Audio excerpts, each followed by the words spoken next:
Imagine stepping back in time, standing at the bank of a silent river on a moonless night. In your arms, a bundle thrashes as though possessed. The stench of fear and river mud wafts in the cool air. A dog growls in the darkness.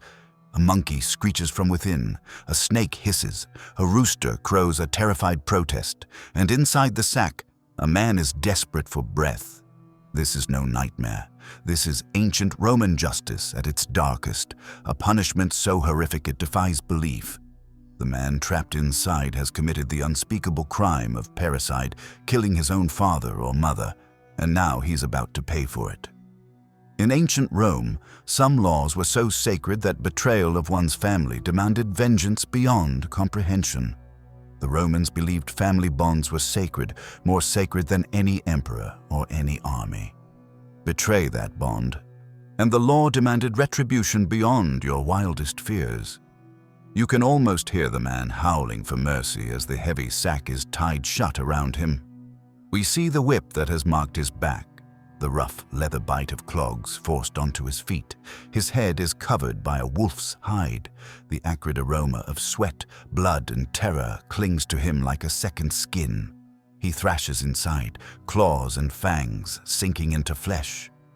This isn't just an execution, it's a living horror. What crime could possibly justify this? Because nothing else could match the horror of the crime. In the Roman mind, the greatest sin imaginable was to murder one's own parent. Even the gods were said to recoil at such a crime. It tore at the very fabric of society. So the senators and magistrates of Rome devised a punishment equally monstrous, a ritual that would be unforgettable. The infamous Poena Cullei, or penalty of the sack. Imagine it, a man, alive, enclosed in a giant leather bag. Not alone, but surrounded by wild creatures. There's a dog, once faithful, now a predator hungry for blood. A rooster, once a harmless barnyard bird, now terrified and frantic, its sharp beak ready to peck at flesh. A monkey, cunning and unpredictable, its hands searching in desperation, stealing every precious breath. And the deadliest of all, a venomous snake, its eyes glinting with lethal promise.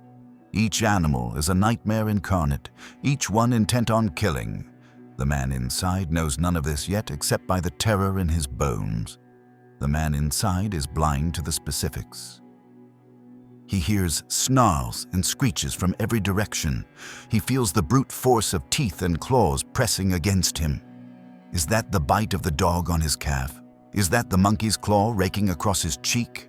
Is a snake's cold body wrapping around his leg, squeezing, injecting venom? He retches in panic, bile splattering onto the leather. The sack is already soaked with his sweat and terror, maybe even slick with blood. This is a living tomb. And yet the punishment is not yet complete. Behind him, the cart carrying this fearful package of flesh and fury is driven by oxen, slowly rumbling down narrow, dusty streets lined with silent onlookers. Lanterns sway as townsfolk edge back. Children peek through fingers, and even the boldest avert their eyes. At the end of the road is a river that will soon be his grave. Could you imagine the fear churning in his gut as the cart rolls over the old stone bridge? What would you feel if you were him, inches from death and completely helpless? At last, the moment arrives. The sack is hoisted over the wooden railing of the bridge. For an agonizing second, the man inside feels a pang of hope. Maybe he'll be pulled out. Maybe someone will hear his final plea. But it's a false dawn. With a sickening thud, the sack tilts, and he plunges into the river below, along with the animals. For a heartbeat, the world holds its breath. Then water closes over the bundle, swallowing it whole, and the river returns to silence. But beneath the surface, chaos explodes. Water rushes in around them. Inside the sack, the dog thrashes wildly, tail splashing violently, teeth snapping blindly in every direction. The rooster flaps frantically, its feathers billowing in the current like a frantic halo. The monkey's shrieks pierce the water as it spirals, clawing desperately at the walls. And the snake? Already coiling around ankles and arms, already sinking its fangs in and injecting venom. Feet flail, claws rake at leather. The man is coughing up water, choking for air between each desperate breath, struggling as murky river water fills his lungs. He fights for every breath. He claws at the leather with bloody fingers, desperate for an inch of freedom. But the water presses in, and with it, the weight of 5 terrified creatures pressing down. Every pull on the leather only entangles him further. He almost forgets the animals in his frenzy, until a cruel pinch reminds him he is not alone. Pain blooms in his thigh as a tooth sinks in, then another on his shoulder. Dark blood weeps into the river, mixing with the swirling water as he kicks and thrashes. It's a nightmare made real, a fight for survival no human could ever win. Seconds stretch into eternity. Inside the sack, the animals panic and turn on each other. The dog lunges at the monkey, teeth bared, ripping at fur. The rooster's frantic pecking goes unanswered as it is thrown aside. The snake slithers and coils, striking repeatedly to bite victim or rival alike. Through the leather, the man hears every muffled sound. The dog's growl, the monkey's last screech, the hissing of the snake. In those moments, the line between predator and prey blurs. He is prey to them and prey to the river. No one is coming to save him. No light touches this dark surface. His final scream is swallowed by the river as silence deepens. Under the water, darkness takes hold. Every instinct in him screams to fight, but his body is exhausted. His chest is a burning furnace from lack of air. The snake's venom spreads through his veins like liquid death. Through the chaos, one grim fact remains. This punishment is total. And finally, mercifully or not, he goes limp. The fight is over. The river claims its victim.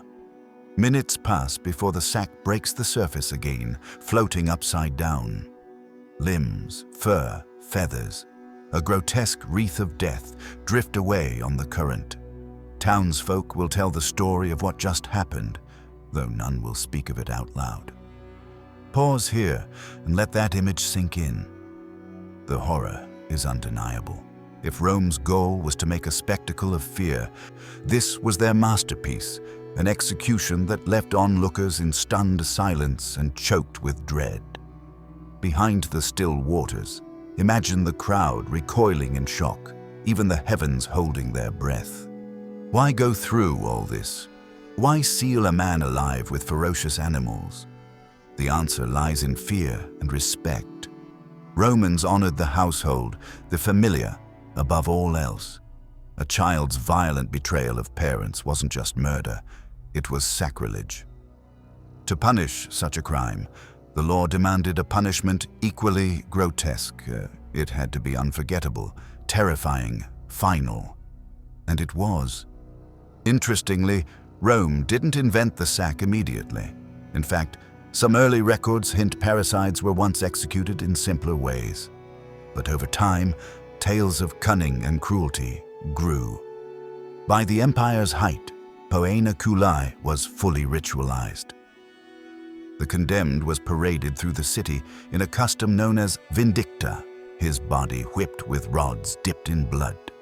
His face might be covered with a leather mask or sack marked with a letter P for parricide, so everyone would know his crime. Then into the sack, then into the water. Every detail was meant to humiliate and horrify. Each animal in that sack carried meaning. The dog was loyalty turned traitor. The rooster was the herald of dawn, now silenced. The monkey mocked humanity's own nature. The snake, pure death itself. Strapped between them, the criminal was forced to face his own distorted fate. Beyond symbolism, just picture the agony. For him, Roman law's brevity, Poena Cullei, meant prolonged suffering. Cold water numbed his limbs as the merciless river pulled him under.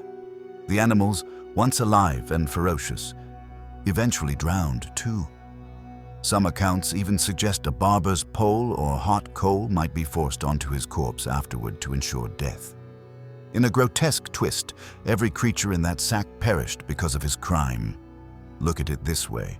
For the Romans, witnessing such brutality was a ritual to instill fear. It cemented order. If you, as a Roman citizen, saw that man's fate, you would never forget what could happen to you. This was a living horror show teaching a lesson: protect your family or face the unimaginable. The story of Poena Cullei serves as a dark mirror to us. It reflects how justice and cruelty intertwined in ancient times. Today, even the thought of killing a parent is a crime beyond horror. But thankfully, our punishments are far removed from this brutality. Reflecting on this gruesome ritual can make us grateful for the value we place on human life and rights today.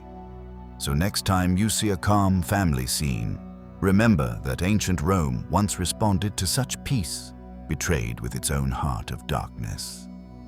What do you think about such punishment? Justice or vengeance? Perhaps history leaves that for each of us to judge. If this story of brutal justice chilled you to the bone, give this video a thumbs up and subscribe for more strange and fascinating tales from history. Leave a comment telling us what you think about Rome's most terrifying punishment. Don't forget to check out our next video, where we explore more hidden horrors of the past. Until next time, stay curious and remember, history's lessons can be as dark as they are enlightening.